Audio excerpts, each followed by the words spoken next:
নমস্কার দর্শক বন্ধুরা, আজ হাজির হয়েছি দারুণ স্বাদে কাঁকরোলের একটি নিরামিষ রেসিপি নিয়ে।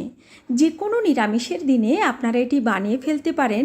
খেতে কিন্তু সত্যি অসম্ভব টেস্টি হয়। গরম এক থালা ভাত শুধু এই দিয়েই খেয়ে নেবেন, অন্য কোনো কিছুর প্রয়োজন হবে না। আর যারা কাঁকরোল খেতে ভালোবাসে না তারাও চেটেপুটে খেয়ে নেবে। আশা করছি আপনাদের খুব ভালো লাগবে। আমার চ্যানেল এখনও না সাবস্ক্রাইব করা থাকলে চ্যানেলটি সাবস্ক্রাইব করার অনুরোধ রইল। এখানে আমি 5টা মাঝারি সাইজের কাঁকরোল নিয়েছি। কাঁকরোলের উপরে যে দানা দানা অংশ আছে সেটাকে আপনারা চাইলে এভাবে ছুরি দিয়ে একটুখানি ঘষে বাদ করে দিতে পারেন। তবে আমি কিন্তু ওই দানা দানা অংশ সহই বানাচ্ছি। জাস্ট মোটাটা কেটে দিয়ে একটু পুরু করে কেটে নিচ্ছি। খুব বেশি পাতলা করে কাটবেন না, একটু পুরু করে কেটে নিতে হবে। সমস্ত কাঁকরোলগুলো এভাবে কেটে নিয়েছি, আর দেখে নিশ্চয়ই বুঝতে পারছেন কতটা পুরু করে কাটতে হবে। কাঁকরোলগুলো ভালো করে ধুয়ে নিয়ে একটি বোলের মধ্যে রেখে নিলাম। আর এর মধ্যে এখন মিশিয়ে নিচ্ছি পরিমাণ মতো লবণ আর হলুদ। লবণ হলুদ ভালো করে মিশিয়ে নেওয়ার পর কাঁকরোলকে রেখে দেব মোটামুটি মিনিট 5 জন্য। আর তারপর আমি এখানে একটি কড়াই গরম করে নিয়েছি সর্ষের তেল। রান্নাটা চেষ্টা করবেন সর্ষের তেলেই করতে, তাতে করে ফ্লেভারটা খুব ভালো হবে। তেল গরম হলে এখানে আমি লবণ হলুদ মাখানো কাঁকরোলগুলো ছেড়ে দিচ্ছি। কাঁকরোলগুলো ছেড়ে দেওয়ার পর মিডিয়াম হাই ফ্লেমে কাঁকরোলগুলো নাড়াচাড়া করব। এই পর্যায়ে কাঁকরোলকে কিন্তু ঢাকনা খুলেই এভাবে নাড়াচাড়া করতে হবে, যাতে করে কাঁকরোলে একটা সুন্দর লালচে রং ধরে যায়। খুব বেশি সময় ধরে লো ফ্লেমে ভাজা করা যাবে না, মিডিয়াম হাই ফ্লেমে বেশ লালচে রং ধরিয়ে এভাবে ভেজে নিতে হবে। আর তারপর লালচে রং ধরলে কাঁকরোলগুলো আমি তুলে নিচ্ছি। বাকি রান্নাটা আমি এই তেলেই করে নেব।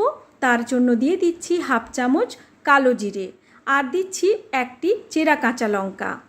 কালো জিরে আর চেরা কাঁচা লঙ্কার ফ্লেভারটা এই রান্নায় খুব ভালো লাগে।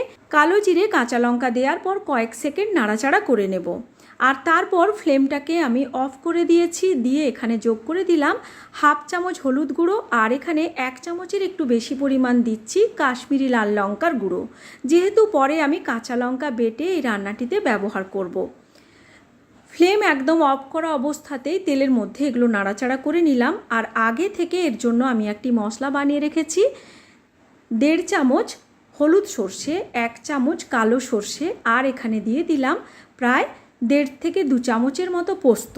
তবে পোস্ত দিতে না চাইলে আপনারা চাইলে শুধু সর্ষে দিয়েও করতে পারেন, সেক্ষেত্রে সর্ষের পরিমাণটা বাড়িয়ে দিতে হবে, কিংবা পোস্তর পরিবর্তে আপনারা কাঁচা বাদাম কিংবা তিলও ব্যবহার করতে পারেন।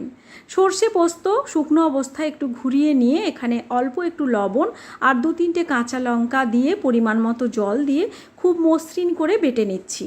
তবে অবশ্যই রান্নাতে দেওয়ার অন্তত 10 মিনিট আগে মশলাটা তৈরি করে রেখে দিতে হবে। এখন সেই সর্ষে পোস্ত আর কাঁচা লঙ্কার পেস্ট আমি এখানে যোগ করে দিলাম। ফ্লেমটাকে আমি এখন অন করে দিয়েছি। এবার মিডিয়াম লো ফ্লেমে মশলাটাকে খুব ভালো করে নাড়াচাড়া করব, যাতে করে মশলা ভালো করে কষানো হয়ে যায়। সর্ষে আগে থেকে বেটে রাখলে বা মিনিট 10 আগে থেকে বেটে রেখে তারপর ব্যবহার করলে এভাবে কষিয়ে নিলেও কিন্তু সর্ষে কখনোই তেতো হয়ে যাবে না।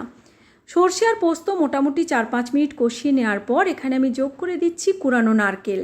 যদি আপনাদের হাতের কাছে নারকেল থাকে তাহলে অবশ্যই নারকেল কোড়াটা ব্যবহার করবেন, তাতে করে রান্নার স্বাদ কিন্তু অনেক বেশি বেড়ে যাবে।